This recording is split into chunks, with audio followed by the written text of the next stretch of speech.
하나님 아버지, 지난밤 우리가 잠들어 있을 때에도 주님께서는 우리의 몸과 마음과 영혼을 새롭게 충전해 주셨기에 우리가 오늘 이 새벽 상쾌한 마음으로 주님 앞에 나올 수 있었습니다.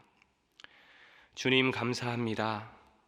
주님께서 우리의 소망이 되어 주시고 우리의 피난처가 되어 주시고 우리의 유일한 도움이 되어 주시니 감사합니다. 선한 목자 되시는 주님, 오늘 하루의 우리의 삶이 예수님과 동행함으로 즐겁고 평안하기를 기도합니다.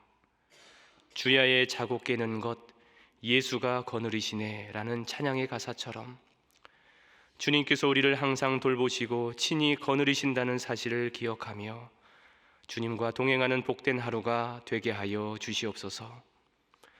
풍파 중에서도 평안히 인도하시는 하나님, 괴로우나 즐거우나 우리를 인도하시는 하나님, 우리가 천국 가는 그날까지 단 한순간도 우리를 떠나지 아니하시고 우리를 선하신 사랑과 강한 능력으로 인도하여 주시는 하나님을 신뢰하며 오늘 하루도 담대하게 살아가게 하여 주시옵소서.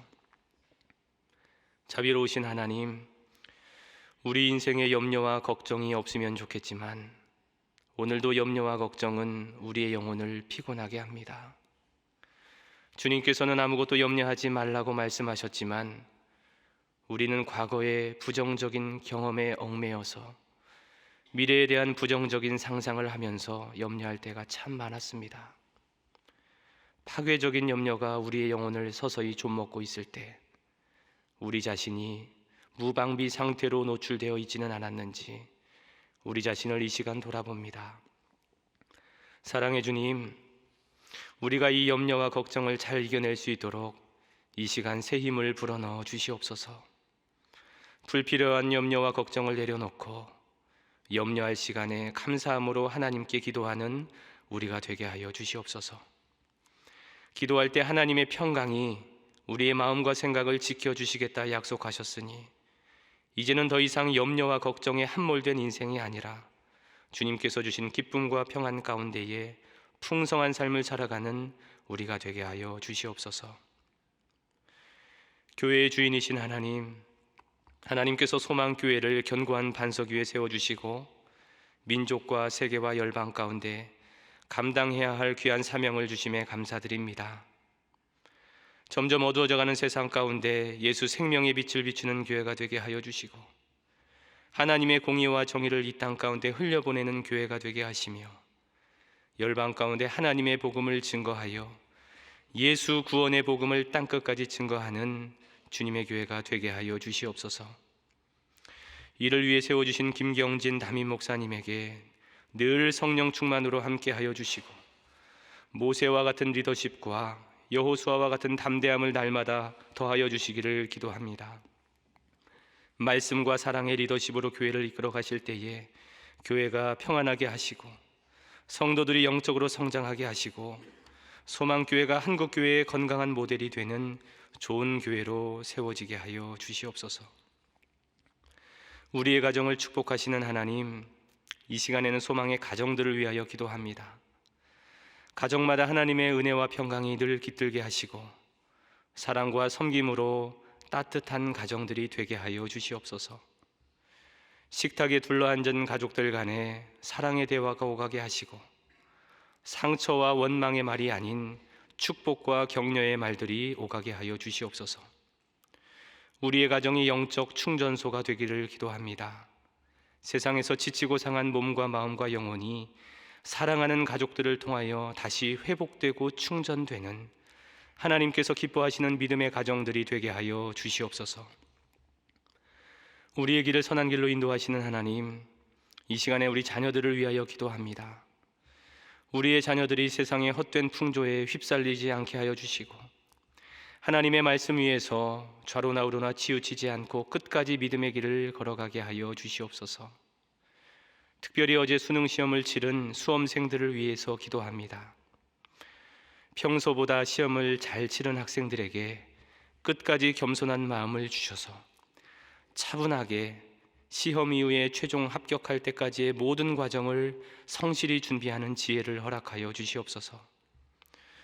평소보다 시험을 못 봐서 낙심 중에 있는 학생들을 위하여 기도합니다. 주님께서 그 학생들의 마음을 위로하여 주시고 어려움 속에서도 예상했던 자신의 계획보다 더 좋은 길로 인도하여 주시는 하나님의 손길을 경험하게 하여 주시옵소서. 유학 중에 있는 자녀들을 위하여 기도합니다.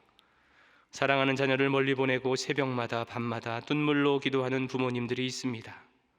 주님께서 그들의 기도를 들어주셔서 그들의 자녀들이 낯선 땅에서 건강하고 씩씩하게 하나님의 자녀답게 살아갈 수 있도록 주님 인도하여 주시옵소서. 군 복무 중인 자녀들을 위하여 기도합니다. 갑자기 추워진 날씨 가운데 건강으로 지켜주시고 전역하는 그날까지 건강과 안전으로 지켜주시옵소서. 믿음의 배우자를 위하여 간절히 구하는 기도에 응답하여 주시고 태의 열매를 위해 간절히 기도하는 가정에는 새 생명의 축복을 허락하여 주시옵소서. 고난 중에 있는 성도님들을 위하여 기도합니다. 암 수술을 받고 항암 치료 중에 있는 성도님들이 있습니다. 항암 주사를 맞는 고통을 잘 이겨내게 하시고 이런 치료들을 통하여서 암세포들이 깨끗하게 떨어져 나가게 하여 주시옵소서. 병원에서 검사를 하고 그 결과를 초조하게 기다리는 성도님들이 있습니다. 하나님께서 좋은 결과로 인도하여 주시옵소서. 류마티스 관절염으로, 허리 디스크로, 대상포진으로 고통 중에 있는 성도님들이 있습니다. 통증이 속히 사라지게 하여 주시고 하나님의 기적적인 방법으로 치유되는 역사가 있게 하여 주시옵소서. 이제 말씀 앞으로 나아갑니다. 다윗이 극심한 고난 속에서도 하나님의 도우심을 확신하며 기도로 그 고난을 이겨낸 것처럼 우리도 다윗과 함께 하신 하나님의 능력을 기대하며 말씀 앞으로 나아갑니다. 오늘 이 말씀이 나에게 주시는 하나님의 말씀을 믿으며 오늘도 이 말씀 붙잡고 승리하는 하루가 되게 하여 주시옵소서. 예수님의 이름으로 기도하옵나이다. 아멘. 오늘 이 새벽에 우리에게 주시는 하나님의 말씀은 시편 54편 1절에서 7절까지의 말씀입니다. 제가 가진 성경으로 구약 성경 840쪽에 있습니다. 시편 54편 1절에서 7절까지의 말씀을 우리 한 목소리로 합독하도록 하겠습니다. 하나님이여, 주의 이름으로 나를 구원하시고 주의 힘으로 나를 변호하소서. 하나님이여, 내 기도를 들으시며 내 입의 말에 귀를 기울이소서. 낯선 자들이 일어나 나를 치고 포악한 자들이 나의 생명을 수색하며 하나님을 자기 앞에 두지 아니하였음이니이다. 셀라. 하나님은 나를 돕는 이시며 주께서는 내 생명을 붙들어 주시는 이시니이다. 주께서는 내 원수에게 악으로 갚으시리니 주의 성실하심으로 그들을 멸하소서. 내가 낙헌제로 주께 제사하리이다. 여호와여, 주의 이름에 감사하오리니 주의 이름이 선하심이니이다. 참으로 주께서는 모든 환난에서 나를 건지시고 내 원수가 보응받는 것을 내 눈이 똑똑히 보게 하셨나이다. 아멘. 오늘은 기도로 이겨내는 고난이라는 제목으로 함께 은혜를 나누고자 합니다. 오늘 시편 54편에는 표제어가 기록되어 있습니다. 다윗의 맞쓰기를, 인도자를 따라 현악에 맞춘 노래, 10사람이 사울에게 이르러 말하기를 다윗이 우리가 있는 곳에 숨지 아니하였나이까 하던 때에 라고 기록이 되어 있습니다. 여기에서 이 맞쓰기를이라는 단어는 깨닫다, 생각하다, 지혜롭다 라는 뜻에서 유래한 단어로 교훈과 묵상을 위한 지혜시를 뜻합니다. 또한 이 시는 현악에 맞춘 노래인데 아마도 다윗이 비파와 수금을 가지고 연주하며 이 기도를 올려드린 것 같습니다. 또한 이 시의 배경은 10사람이 사울에게 이르러 말하기를 다윗이 우리가 있는 곳에 숨지 아니하였나이까 하던 때입니다. 이 성경에 나오는 10이라고 하는 지명은 헤브론에서 동남쪽으로 약 6km 정도 떨어진 곳에 위치해 있습니다. 이 지역의 동쪽에 황무지가 펼쳐져 있었는데 그래서 10황무지라는 단어가 성경에 종종 등장합니다. 이 황무지의 숲을 사이에 지금 다윗이 숨어 있는 것입니다. 그런데 다윗이 숨어 있는 곳을 십사람들이 사울 왕에게 밀고를 합니다. 이런 어려운 상황 속에서 다윗이 하나님께 올려드린 기도가 우리가 읽었던 시편 54편입니다.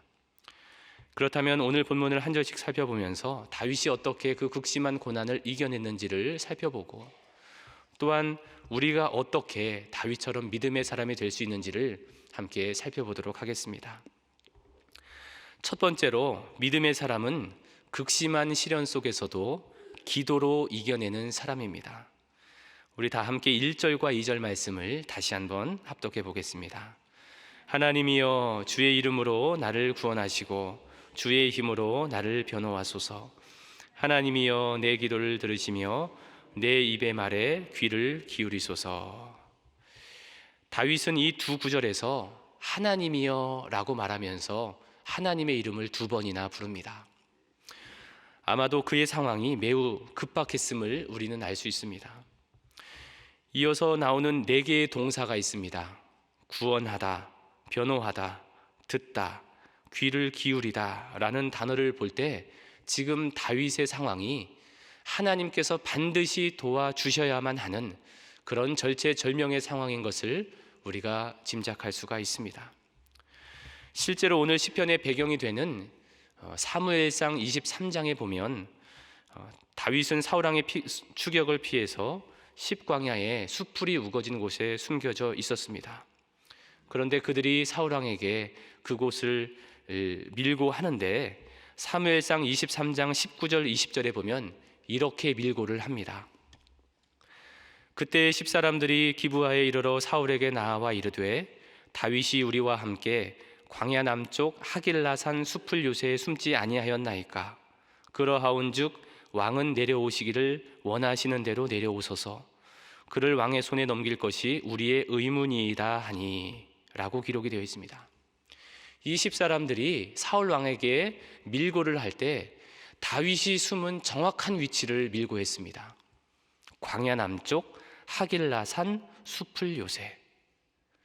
요즘으로 말하자면 정확한 GPS를 찍어서 알려준 것입니다.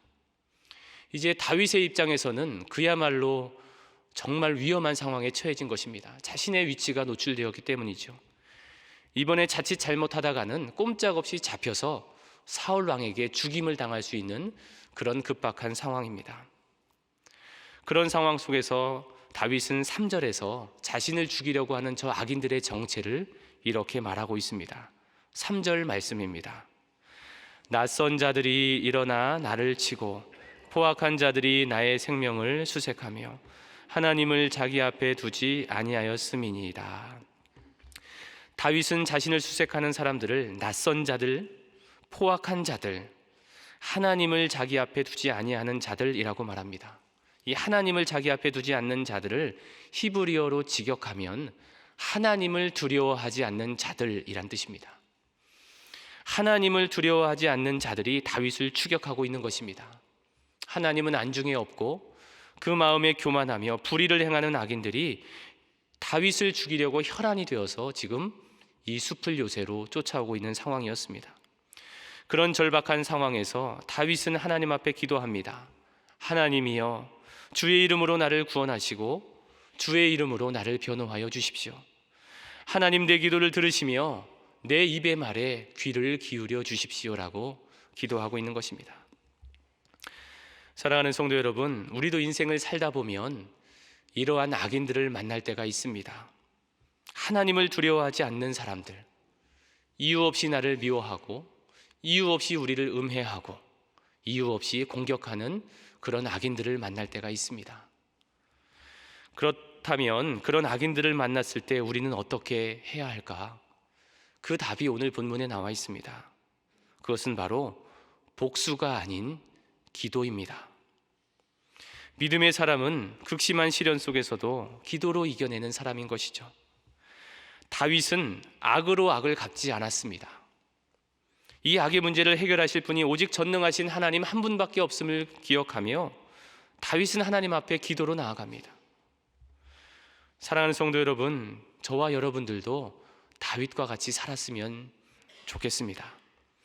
어떤 시련 속에서도 하나님만 바라보며 그 고난을 이겨낼 수 있기를 바랍니다. 악으로 악을 갚는 것이 아니라 선으로 악을 이기는 사람, 기도로 악을 이기는 그런 믿음의 사람들이 되시기를 주님의 이름으로 축원합니다. 두 번째로 믿음의 사람은 절박한 상황 속에서도 하나님의 도우심을 확신합니다. 4절 말씀을 우리 다 함께 합독하겠습니다. 하나님은 나를 돕는 이시며 주께서는 내 생명을 붙들어 주시는 이시니이다. 4절 한글 성경에는 나와 있지만 성경 히브리 원문에 보면 4절은 보라 라고 말하는 히브리어 힌네라는 단어로 시작합니다. 그러므로 4절을 정확하게 번역하자면 보라, 하나님은 나를 돕는 이시며 주께서는 내 생명을 붙들어 주시는 이시니이다 입니다. 하나님은 나를 돕는 이시다 라는 이 말씀은 시편의 주된 모티브가 됩니다. 그리고 성경 곳곳에는, 신구약 성경 곳곳에는 200회 정도의 돕는 것에 대한 기록이 기록되어 있고, 시편 곳곳에도 하나님이 나를 돕는다라는 그런 말씀이 많이 등장을 합니다. 다윗은 자신이 절박한 상황에 처해 있을지라도 전능하신 하나님이 나를 도와주실 것이라는 확신이 있었습니다. 그리고 자신을 추격하는 추격대가 있을지라도 내 목숨은 저들에게 달려있는 것이 아니라 내 목숨은 하나님께 달려있음을 그는 확신하고 있었습니다. 그는 5절에서 이렇게 말합니다. 5절 말씀도 같이 읽어보겠습니다. 주께서는 내 원수에게 악으로 갚으시리니 주의 성실하심으로 그들을 멸하소서. 이 기도는 단순히 저주의 기도가 아닙니다.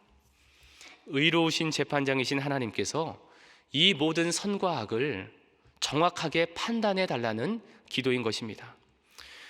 성실하신 하나님께서 의인에게는 하나님의 상급으로, 악인에게는 하나님의 심판으로 정확하게 판단해 달라는 것이죠. 공의로우신 재판장이신 하나님께서 이 모든 불의한 상황을 바로잡아 주시고 다시금 이 세상 가운데 하나님의 정의를 바로 세워주십시오라고 하는 다윗의 진실한 기도인 것입니다. 사랑하는 성도 여러분, 다윗은 절박한 상황 속에서도 하나님께 이렇게 기도했습니다.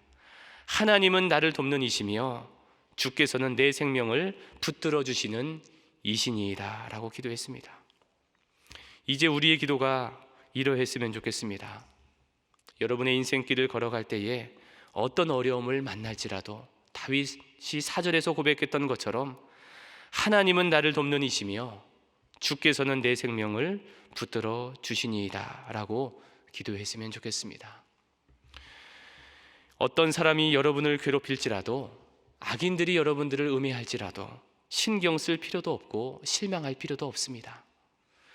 왜냐하면 의로우신 재판장이신 하나님께서 언젠가 반드시 그 악인을 심판해 주실 것이기 때문입니다. 중요한 것은 아무리 힘든 상황 속에서도, 아무리 억울한 상황 속에서도 하나님께 진실한 기도를 올려드리는 것입니다. 다윗처럼 말입니다. 그래서 이 시간 우리들도 다윗처럼 이렇게 고백해 봤으면 좋겠습니다. 저를 한번 따라해 보겠습니다. 하나님만이 나를 돕는 분이십니다. 주께서는 내 생명을 붙들어 주십니다. 오늘도 하나님께서 여러분이 계획한 모든 일을 도와주실 것입니다. 그리고 여러분의 건강과 여러분의 생명을 붙들어 주실 것입니다. 신실하신 하나님이 여러분의 인생을 책임져 주실 것을 믿고 담대함으로 살아가시는 여러분 모두가 되시기를 바랍니다. 세 번째로 믿음의 사람은 감사함으로 하나님을 높여 드립니다. 6절 말씀을 우리 다 함께 봉독합니다. 내가 낙헌제로 주께 제사하리이다. 여호와여 주의 이름에 감사하오리니 주의 이름이 선하심이니이다. 하나님의 도우심을 확신한 다윗은 이제 낙헌제를 드리겠다고 기도합니다.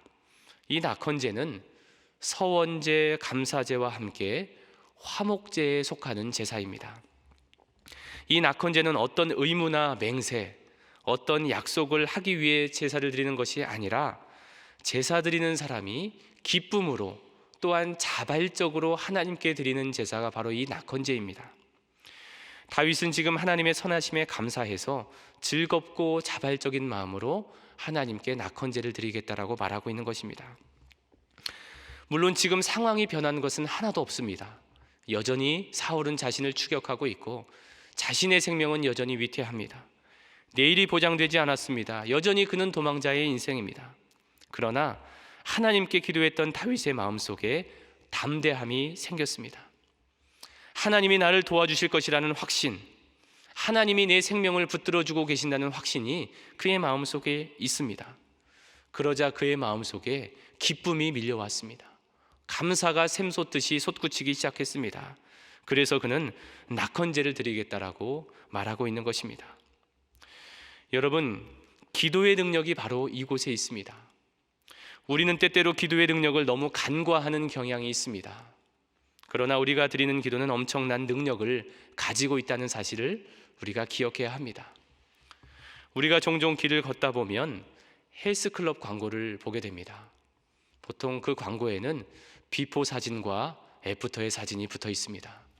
비포 사진은 대부분 배가 나와 있고 몸무게가 많이 나가는 그 사람이 이 헬스클럽에 등록해서 몇 개월 동안 운동했더니 애프터의 사진이 되었다, 이렇게 몸짱이 되었다 라는 그런 광고를 하면서 당신도 여기 등록하세요 라는 그런 광고가 거기 붙어 있습니다. 헬스클럽의 비포와 애프터도 차이가 많이 나는데, 그것보다 훨씬 더 많이 차이가 나는 게 있는데, 저는 그것을 일컬어 기도의 비포와 애프터라고 정의해 봤습니다. 기도의 골방이 들어가기 전과 후, 비포와 애프터는 엄청난 차이가 있습니다. 기도하기 전에 우리 마음속에는 염려와 걱정이 가득합니다. 근심과 불안이 자리하고 있습니다. 그러나 기도하는 가운데 주님께서 우리 마음속에 거하시게 됩니다. 하나님의 평강이 우리 마음속에 임하게 됩니다. 살아계신 하나님이 내 안에 있음이 확신하게 됩니다. 그러면서 우리의 믿음이 새로워지게 되죠. 마치 아침에 태양이 떠오르게 되면 그 가득했던 안개가 순식간에 사라지는 것처럼, 우리가 기도의 깊은 임재 가운데로 나아갈 때 우리 안에 가득했던 근심과 염려가 순식간에 사라짐을 우리가 경험하게 됩니다. 여러분, 다윗도 보세요. 10사람들이 사울에게 밀고 하여서 사울의 추격대가 자신을 쫓아온다고 그것을 알았을 때 그가 얼마나 다급했는지 하나님의 이름을 2번이나 부르지 않습니까? 그도 인간이기에 그의 마음속에 두려움이 있었을 것이고 염려와 근심이 있었을 것입니다. 그런데 그는 거기서 멈추지 않고 기도의 자리로 나아갔습니다. 하나님, 나를 구원해 주세요. 하나님, 나를 변호해 주세요. 내 기도를 들어주시고 내 입의 말에 귀를 기울여 주세요. 하나님께 기도하자 그의 마음속에 확신이 밀려왔습니다. 아, 하나님이 나를 돕고 계시는구나, 내 생명을 지금 하나님이 붙들고 계시는구나 라는 확신이 들어왔습니다. 그러자 감사가 생겨났고 주의 선하심을 그 자신의 고통의 심연 속에서 찬양하기 시작합니다. 물론 상황이 바뀐 것은 하나도 없었습니다. 여전히 상황은 어려웠고 자신의 생명은 위태로웠지만 다윗은 그 고통의 현장에서 믿음의 눈을 들었습니다. 육신의 눈이 아닙니다. 자신의 믿음의 눈으로 이 모든 상황을 바라본 다윗이 7절의 고백을 했던 것입니다. 7절 말씀을 우리 다 같이 합독해 보겠습니다. 참으로 주께서는 모든 환난에서 나를 건지시고 내 원수가 보응받는 것을 내 눈이 똑똑히 보게 하셨나이다. 아직 다윗이 환난에서 벗어난 것이 아닙니다. 아직 원수가 보응받은 것도 아니었습니다. 이 일들은 미래에 일어날 일들이었습니다. 그러나 다윗은 아직 일어나지 않은 미래적 사건을 믿음의 눈으로 현재적인 시점에서 똑똑히 보았습니다. 아직 이루어지지 않았을지라도 자신의 기도한 것이 반드시 이루어질 것을 믿고 현재 지금 이 자리에서 감사할 수 있는 것, 이것이 바로 기도의 능력입니다. 우리 예수님께서도 마가복음 11장 24절에서 이렇게 말씀하셨습니다. 그러므로 내가 너희에게 말하노니 무엇이든지 기도하고 구한 것은 받은 줄로 믿으라. 그리하면 너희에게 그대로 되리라. 여러분, 믿음의 사람은 두 마음을 품고 기도하는 사람이 아닙니다. 믿음의 사람은 두 마음이 아닌 온전한 마음으로 기도하는 사람인 것입니다. 그럴 때 신실하신 하나님께서 여러분의 기도 제목 가운데 풍성한 응답으로 채워주실 것입니다. 오늘 다윗, 여전히 어려운 상황에 있었지만 그의 믿음의 눈을 들어 주님을 바라보았고 주님의 도우심을 확신했고 주님께서 내 생명을 붙드심을 확신하여서 하나님께 찬양을 올려드렸습니다. 이제 저와 여러분도 오늘 하루를 살아가면서 다윗처럼 하나님을 신뢰하며 주님의 손을 붙잡고 승리하는 삶을 살아가시기를 주님의 이름으로 축원합니다. 기도하겠습니다. 하늘에 계신 우리 아버지, 아버지의 이름을 거룩하게 하시며 아버지의 나라가 오게 하시며 아버지의 뜻이 하늘에서와 같이 땅에서도 이루어지게 하소서. 오늘 우리에게 일용할 양식을 주시고 우리가 우리에게 잘못한 사람을 용서하여 준 것 같이 우리 죄를 용서하여 주시고 우리를 시험에 빠지지 않게 하시고 악에서 구하소서. 나라와 권능과 영광이 영원히 아버지의 것입니다. 아멘.